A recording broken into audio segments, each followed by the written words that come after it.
Soy Karina Trejo Sánchez, profesora del posgrado de la Facultad de Humanidades y Ciencias Sociales. Les voy a platicar sobre la planeación de proyectos educativos. ¿Qué es la planeación? Para poder entender cómo se planea un proyecto educativo, primero hay que adentrarnos al concepto de la planeación. Esta consiste en fijar un curso concreto de acción, es decir, que nos marque una ruta de lo que nosotros queremos realizar, es decir, un objetivo predeterminado de antemano. Y ahí estableciendo varios principios para poder orientar. También esta planeación conlleva una secuencia de operaciones para poder realizar dichos objetivos. Asimismo, se contempla la determinación del tiempo y de recursos necesarios para su realización. ¿Qué es un proyecto educativo? Un proyecto educativo es un conjunto de acciones estratégicas que son ordenadas y articuladas y que a su vez estas tienen el uso de distintos tipos de recursos. ¿Para qué nos sirven esos recursos? Pues justamente para obtener resultados. ¿Cuáles resultados? Los que estén orientados a un fin educativo. Es decir, tenemos en mente un problema, una necesidad, un área de oportunidad o un área de cambio en alguna institución educativa. En función de eso, pensamos en algún objetivo para poder cambiar dicha situación y es ahí donde nace la idea de empezar un proyecto educativo. ¿Cuáles podrían ser los orígenes del proyecto educativo? Como mencionaba hace un momento, son varios. El primero sería satisfacer una necesidad relevante. ¿En qué consiste esto de la necesidad relevante? Que puede haber un grupo de personas o incluso la propia institución o una sola persona a quien nosotros necesitaríamos removerle algún obstáculo o satisfacerle alguna necesidad para que lleve de mejor manera su labor. O en su caso, si se tratara de una institución, poder, por ejemplo, a nivel gubernamental, construir una escuela en una comunidad donde no la hay. Ese sería un ejemplo de una necesidad relevante. Otro caso sería resolver un problema relevante y complejo dentro de su contexto. Un ejemplo puede ser erradicar la deserción de alumnos en una escuela. Por otro lado, estaría introducir y orientar un proceso de cambio que se considera necesario o deseable. Aquí el ejemplo que nosotros podemos poner es que se tendría que llevar a cabo una actualización de planes y programas de estudio en una institución para poder evaluar su pertinencia en ese momento o en esa situación dada. Por otro lado está el aprovechar una oportunidad de desarrollo, de mejoramiento de una actividad o de un servicio. Por ejemplo, si en la institución para la cual yo laboro se siguen realizando determinados trámites de manera presencial, pues ahora sería importante pasar a los medios electrónicos. Entonces ahí estaríamos aprovechando una oportunidad de desarrollo, en este caso el de las tecnologías de la información y la comunicación. ¿Cómo podríamos nosotros evaluar la pertinencia de un proyecto educativo? ¿Qué significa esto de la pertinencia? Pues que cómo podremos saber si nuestra idea de proyecto o nuestra intervención sería la adecuada para resolver una necesidad o un problema que nosotros ya tenemos en mente. Para eso existen dos alternativas. La primera es la que se conoce como autoevaluación FODA, de la que ahorita vamos a platicar. Después está la evaluación diagnóstica de necesidades. La primera, que es la autoevaluación como referente de los proyectos educativos, justamente tiene como principal función que al interior de la organización se reflexione a través de los distintos miembros qué es lo que aspira la institución por lograr. Y ya con la participación de todos, pues poner ahí en la mesa acciones de mejoramiento. Y esto se hace justamente a través de una autoevaluación que nosotros denominamos o conocemos como FODA. ¿Qué es lo que conlleva este análisis FODA? Primero, conocer lo que son los factores críticos. ¿Qué es un factor crítico? Son elementos claves que se encuentran implícitos en la misión y en la visión institucional. ¿Qué podemos entender por misión institucional?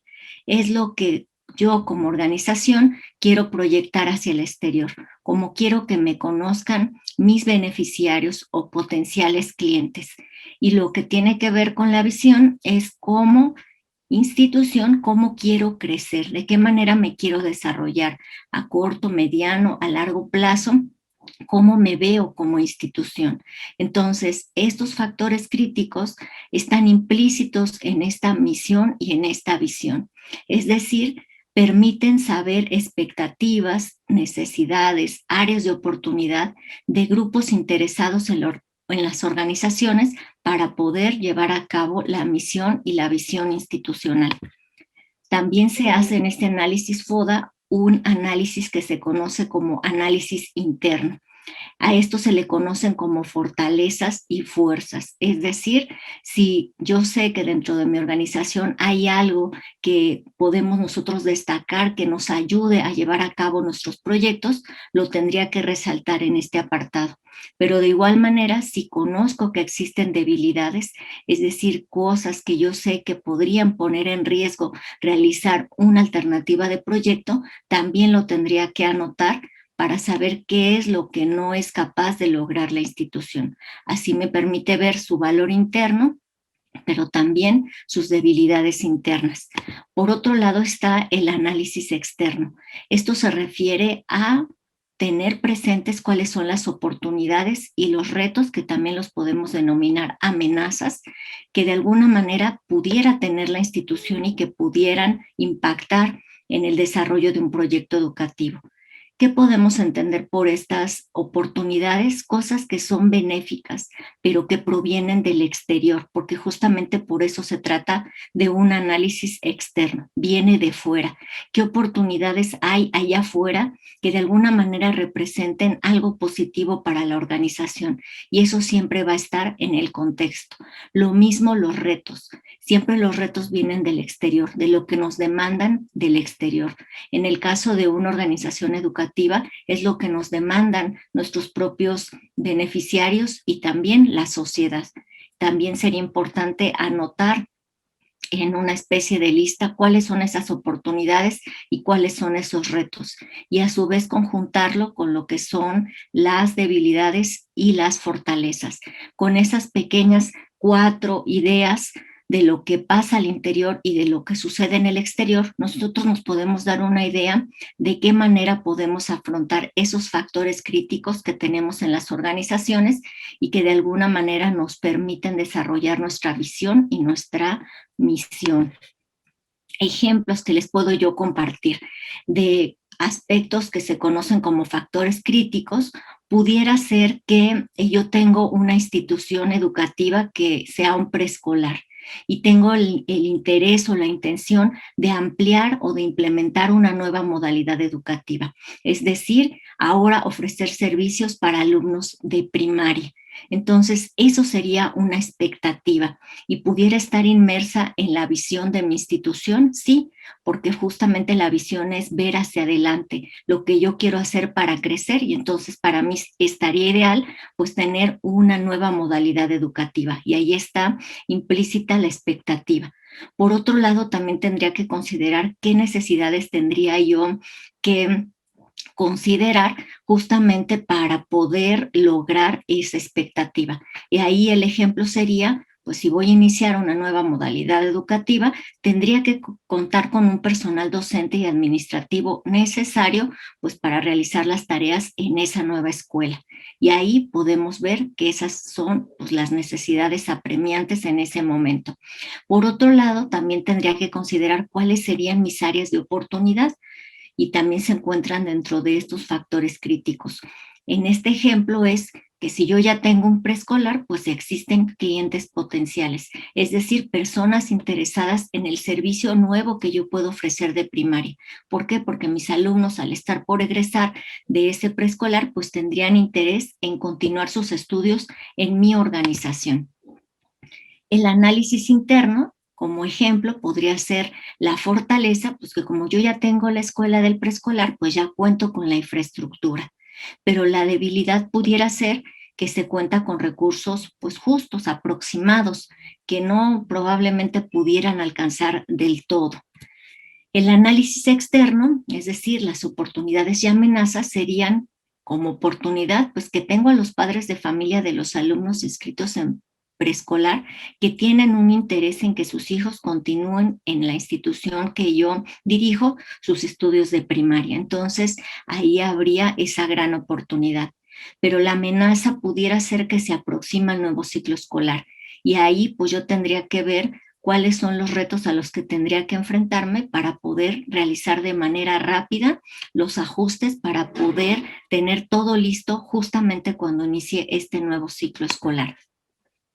Ahora, pasando ya a lo que es una segunda forma de hacer un diagnóstico para saber la pertinencia de un proyecto, está lo que se conoce como la evaluación de necesidades y que también es conocido en la literatura de gestión educativa como EDN.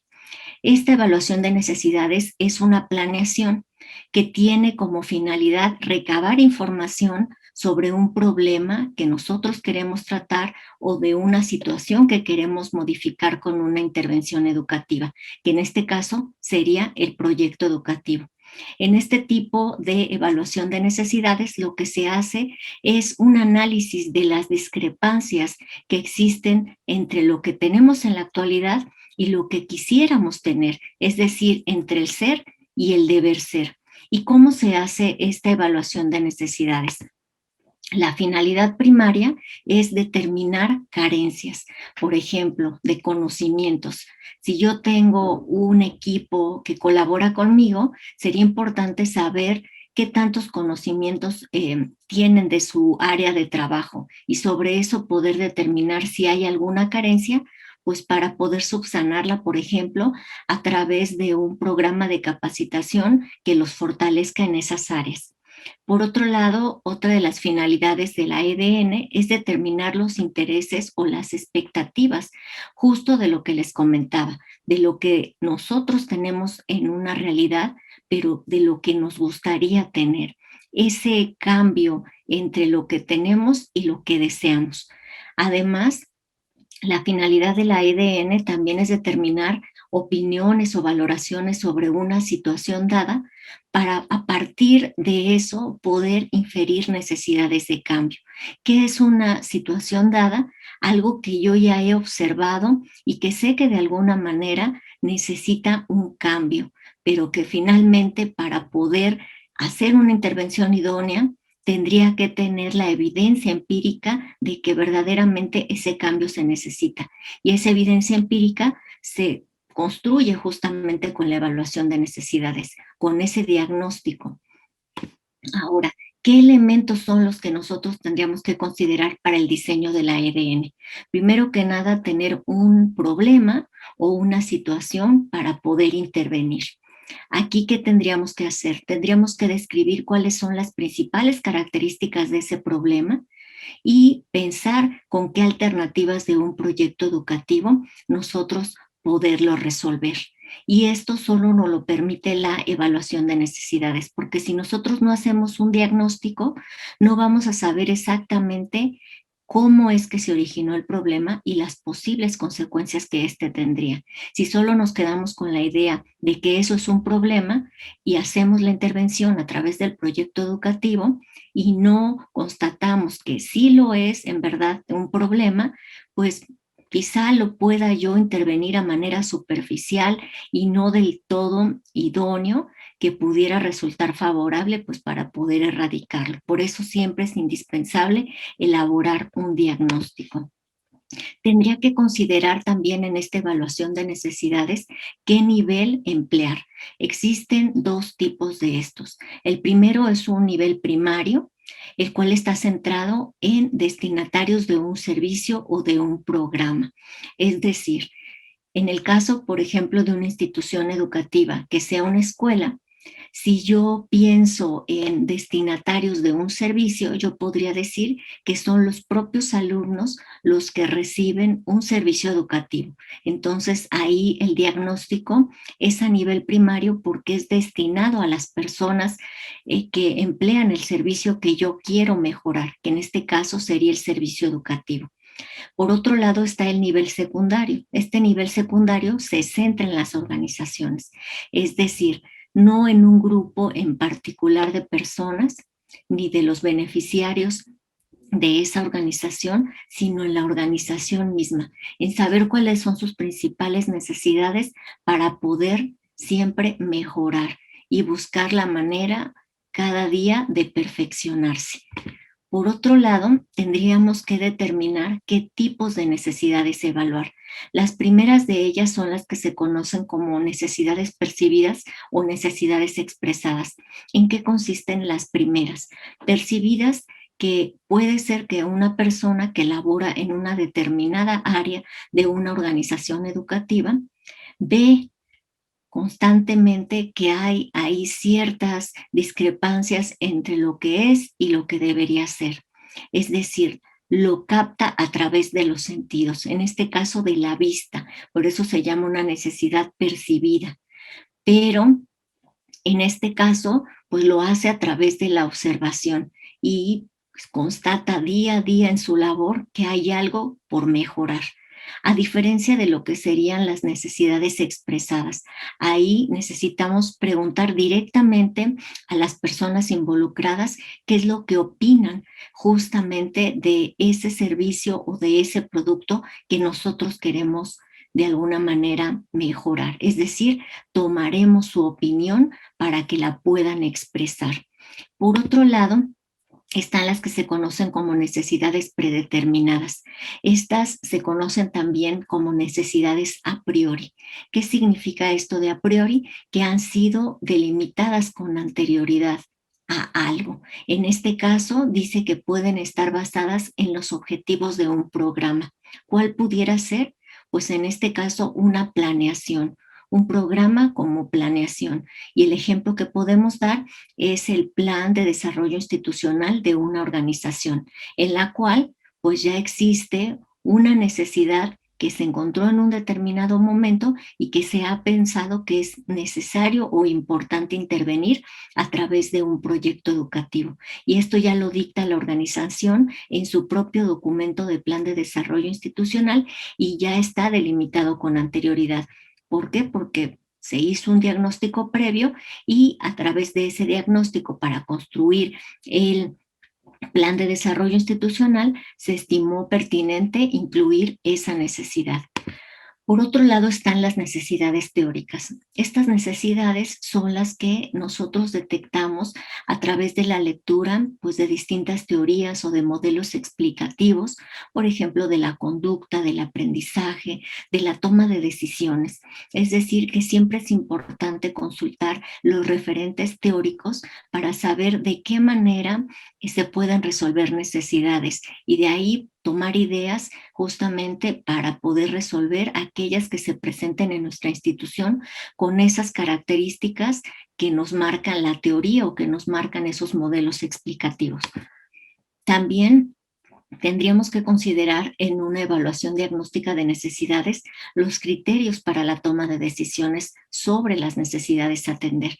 ¿Por qué? Porque después de hacer un diagnóstico puede ser que yo compruebe que el problema que yo tenía en mente, pues en realidad sí era un problema, pero también puede suceder que me encuentre con que era otra la situación la que está generando la necesidad o la problemática, o incluso que pasen ambas cosas, que ese problema exista, pero que además es necesario intervenir otras necesidades u otras problemáticas que aparecieron en ese diagnóstico.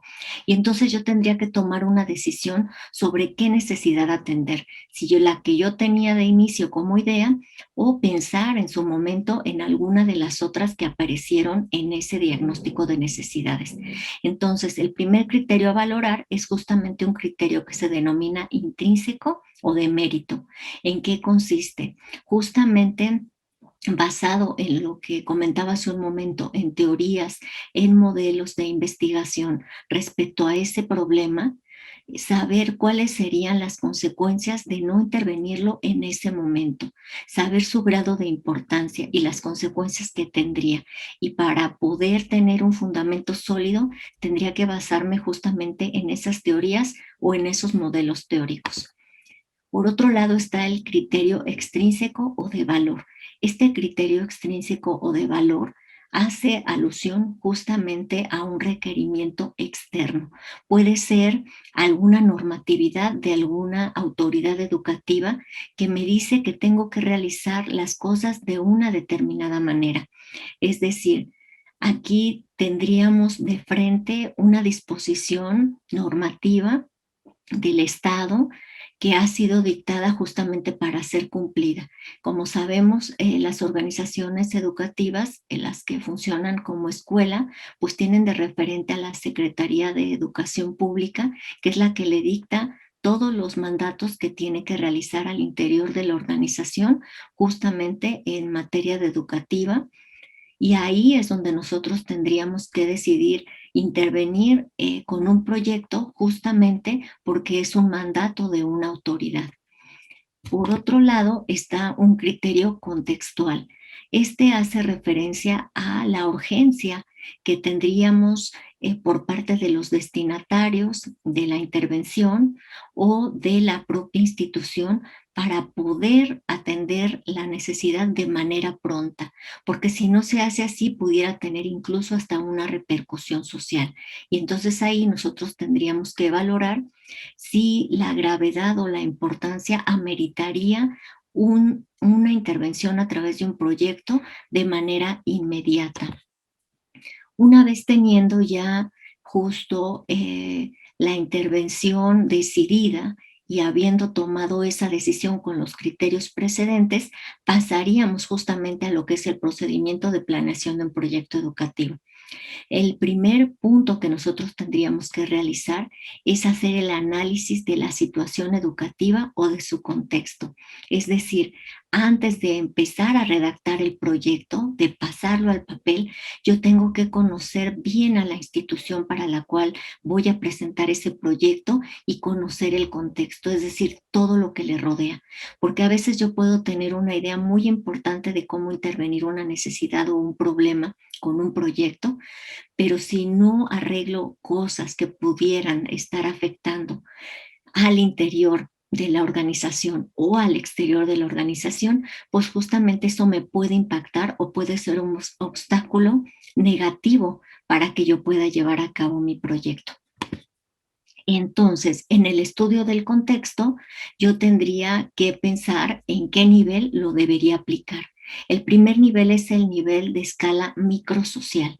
Aquí nosotros tendríamos que estar realizando un estudio pequeño, es decir, solamente de un contexto próximo. Pudiéramos decir al menos nada más la colonia en donde se encuentra situada mi organización educativa.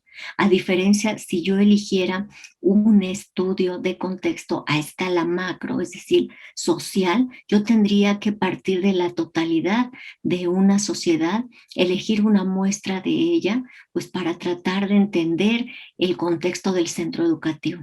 Esto generalmente lo hacen más las autoridades educativas gubernamentales, justamente porque requiere una escala macro de mayor alcance. El segundo aspecto que tendríamos que considerar para poder planear el proyecto educativo es el planteamiento y la delimitación muy clara del problema o de la necesidad que decidimos intervenir. La parte del planteamiento consiste en describir de manera concreta, sin ambigüedades y lo más claro posible la problemática que encontramos. La cuestión de la delimitación significa determinar el alcance del proyecto en ese problema. Es decir, hasta dónde voy a cubrir la problemática o la necesidad que encontré. ¿Por qué tengo que hacer esto? Para no perderme, para enfocarme precisamente en ese problema o en esa necesidad en un punto concreto y poner ahí todos los esfuerzos y todos los recursos. El tercer aspecto a considerar es el análisis de las posibles soluciones al problema o a la necesidad. Aquí tendría que describir todas las alternativas de solución para el origen de ese problema y obviamente las futuras repercusiones que tuviera. También tendría que definir metas, objetivos. Lo primero serían los objetivos. ¿A qué responden estos objetivos? tendría que delimitar qué espero obtener con mi proyecto y para qué lo haría. En un objetivo general, haría referencia a lo que yo quiero lograr de manera global con mi proyecto, a diferencia de los objetivos específicos, que también son llamados inmediatos o complementarios. Ahí yo marcaría los pasos a seguir para poder alcanzar o consolidar mi objetivo general. Después de tener delimitados mi objetivo general y mis objetivos específicos, yo tendría que pensar en metas. ¿Qué es una meta? Las metas me permiten operacionalizar los objetivos, es decir, con ellas yo puedo saber cuánto hacer, cuándo hacerlo y dónde realizar todos estos objetivos, de modo que yo esté en posibilidad de hacer una lista de actividades y de acciones que me permitan a mí alcanzar esas metas.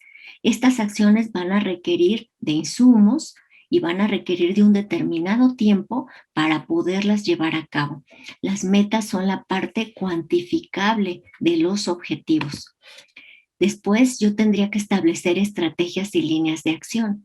¿Qué significa esto? Que voy a estructurar una propuesta de trabajo con una secuencia de actividades para poder lograr mis objetivos propuestos.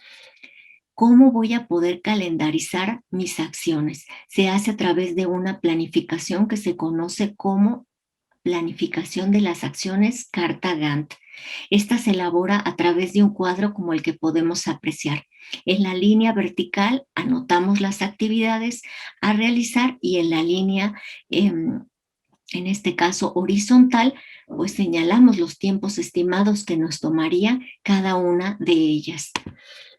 Después tendríamos que hacer una especificación de recursos para poder llevar a cabo estas actividades. Tendríamos que empezar por el capital humano. ¿Qué recursos humanos necesitamos en cuanto a número de personas para poder realizar el proyecto?